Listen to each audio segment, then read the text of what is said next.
Oke, lanjut ke video selanjutnya ya.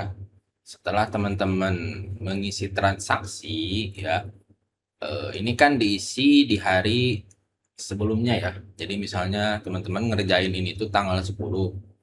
Nah, di sini kan otomatis si barangnya itu belum datang kan. Dan teman-teman otomatis juga belum bayar gitu. Jadi kemarin itu saya cuma mencontohkan di video sebelumnya kalau misalnya barangnya udah datang, langkah-langkahnya seperti itu ya untuk review PO, kemudian penerimaan barang, kemudian teman-teman bikin SPM dan kwitansi ya kalau barangnya udah datang gitu. Nah, yang penting itu teman-teman bikin PO sama penerimaan barang kan ya. Nah, kalau barangnya udah datang baru teman-teman bikin SPM, surat perintah membayar, kemudian terbitkan juga namanya kwitansi lalu klik bayar gitu. Itu langkah yang apa seharusnya ya kan kemarin saya cuma nyontoin aja gitu di video sebelumnya. Nah, masih di hari yang sama ya teman-teman udah bikin ini kan, ini kita batalin dulu ya karena aktualnya barangnya kan pasti belum datang gitu. Kita batalin dulu ya, di sini kita batalin. Jadi teman-teman cukup bikin, ingat ya, PO sama penerimaan barang gitu untuk di print gitu. Nanti kalau barangnya udah datang ya di hari H-nya di tanggal 11-nya misalnya teman-teman buat buat SPM sama kwitansi lalu klik bayar gitu kalau udah dibayar. Oke, jadi kalau kita batalin ya di bagian kas umum sama saldo PA itu pasti akan kembali lagi si uangnya ya. Kemudian di laporan ya, kita cek di laporan di tanggal 11 itu juga akan ber apa si bahan bakunya itu. Nah, ini pembelanjaan bahan bakunya dia juga akan ikut apa ya terhapus di tanggal 11 itu gitu. Kalau kita kembaliin datanya. Jadi enaknya seperti itu di aplikasi ini. Kita kembali ke transaksi ya di pembelian bahan. Oke. Nah, setelah teman-teman ngerjain ini ya, silakan teman-teman langsung di hari yang sama ya, teman-teman ngerjain yang namanya biaya operasional gitu ya. Nah, diklik aja di sini biaya operasional, kemudian sesuaikan tanggalnya ya sama kita masih ngerjain di tanggal 11 ya hitungannya. Nah, kemudian teman-teman tinggal klik input biaya. Oke. Nah, di info transaksi di sini ya, teman-teman silahkan isi sesuai dengan tanggalnya ya, biaya operasional yang mau dijalankan gitu ya. Saya contohin kan ini tanggal 11 ya. Kemudian setelah ini nama vendor tokonya ini dikosongin, ini catatannya dikosongin, teman-teman langsung ambil data dari RAB. Jadi data dari RAB ini akan mengambil data RAB tanggal 11 ya untuk biaya operasional. Kita klik di sini. Nah, otomatis si aplikasi akan mengambil data biaya operasional di tanggal 11 ya. Kita cek ya di sini RAB untuk biaya operasional ya. Sorry. Ya, bentar. Nah, ini di tanggal 11 ya. Kita cek di sini untuk biaya operasional ya. Di sini senilai 665.000 ya. Yang ini yang ada 5 item ini ya. Ini sumber bayarnya BBM kayaknya salah ya, tapi nggak masalah ya. Kita akan edit di biaya operasional di aktualnya ya. Nah, di sini. Nah, ini tanggal 11 untuk daftar biaya. Di sini teman-teman silakan cek lagi untuk vendor tokonya ya, dan nota invoice-nya. Di sini sumber bayarnya kita ganti ke petty cash ya, karena kalau BBM pasti petty cash ya biasanya ya. Nah, itu terus vendor atau tokonya agar beda gitu kan. Di sini agar terpisah SPBU aja. SPBU itu misalnya ya. Ini kan kalau BBM belinya di SPBU ya. Nota atau invoice-nya kalau teman-teman dapat dari apa? Dari supir ya, silakan teman-teman isi nanti eh, dikosongin juga nggak apa-apa kan belum kejadian ya. Terus di sini gas ya, ada gas biasanya. Gas itu kan nama tokonya misalnya Agen Gas ya, Agen Gas.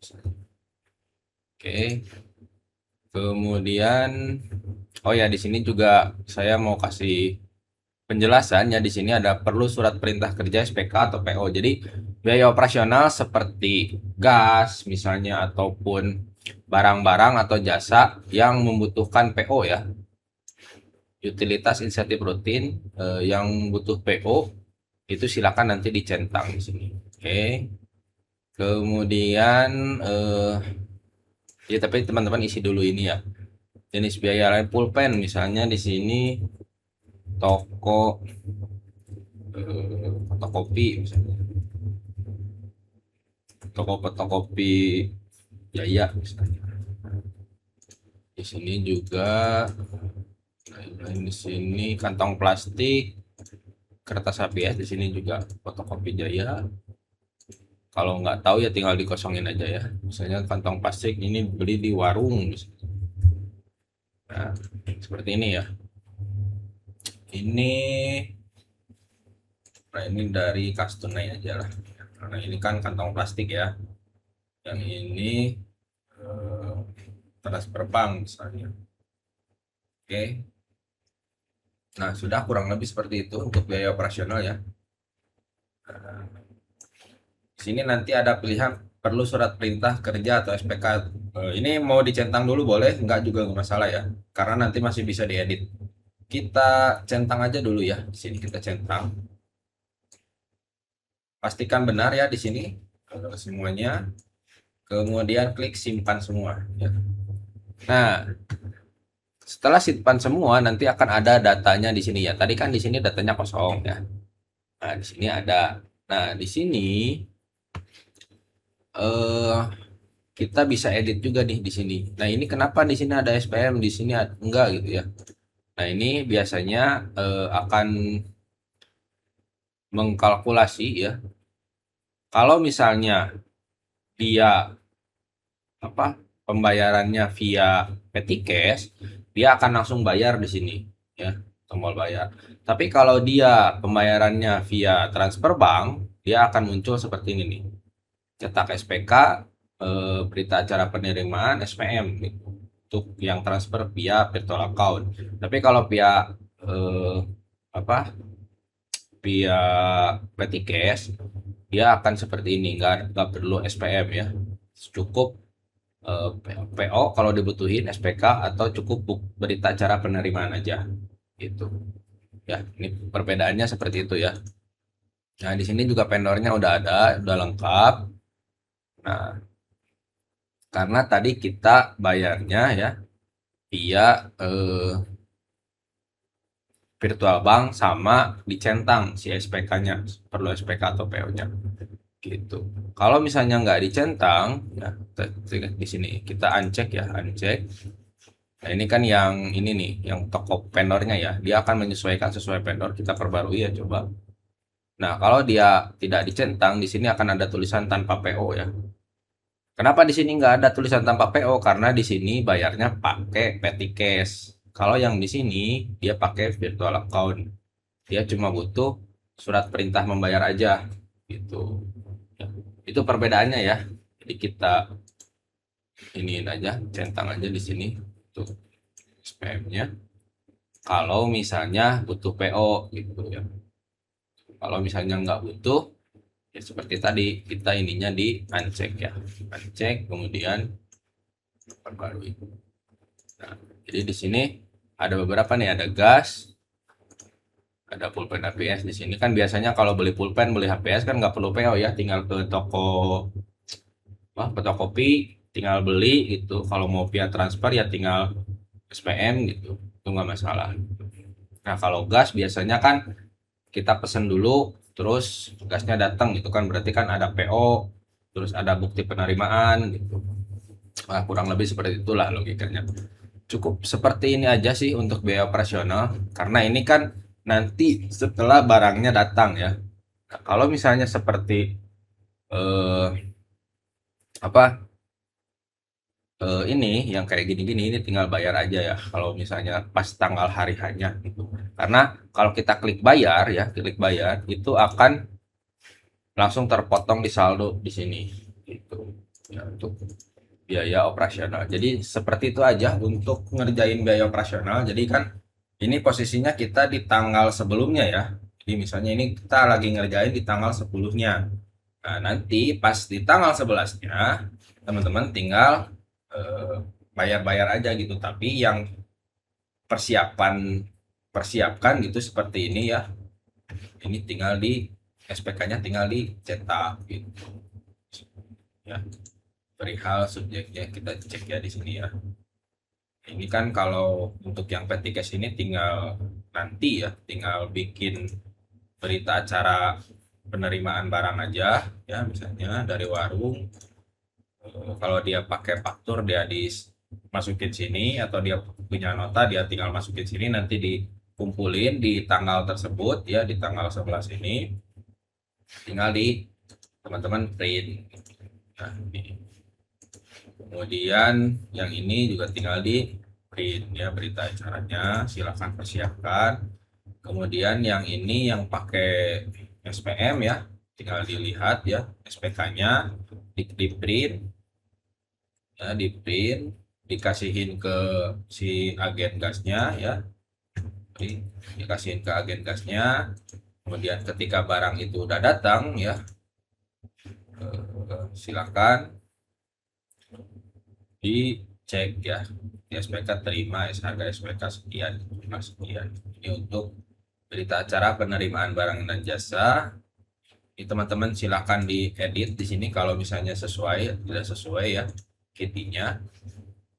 Kemudian buatkan SPM-nya ya, secara otomatis silakan tanggalnya diisi tanggal 11 tentunya sesuai.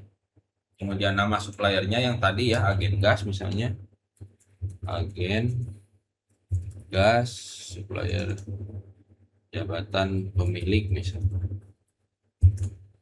terserah ya nama suppliernya bukan agen gas ya, nama suppliernya misalnya Jaka, pemilik agen gas. Nah, kurang lebih seperti itu.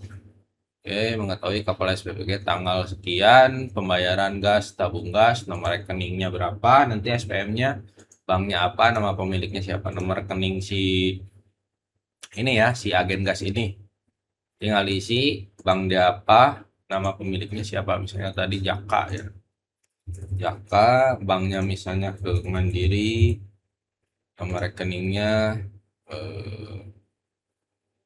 apa, 2000 itu sekian lah ya. Nah, nanti tinggal klik simpan SPM. Seperti ini ya, kita klik simpan SPM. Nah, kalau sudah disimpan di sini ya, ini akan langsung ada klik bayar ya di sini. Nah, di sini. Nah, terus di sini ada biaya admin apa enggak? Ini kan bayarnya ke Mandiri misalnya ya, nomor virtualnya ke Mandiri tadi. Kalau teman-teman ada BNI ya, BNI ke Mandiri ya berarti kan ada biaya admin ya, misalnya 6.500 gitu. Tulis. Kalau misalnya Mandiri ke Mandiri ya berarti 0 gitu, 0 kan aja. Nah, kurang lebih seperti itu untuk ini kita SPK-nya, dokumennya kita batalin dulu aja ya.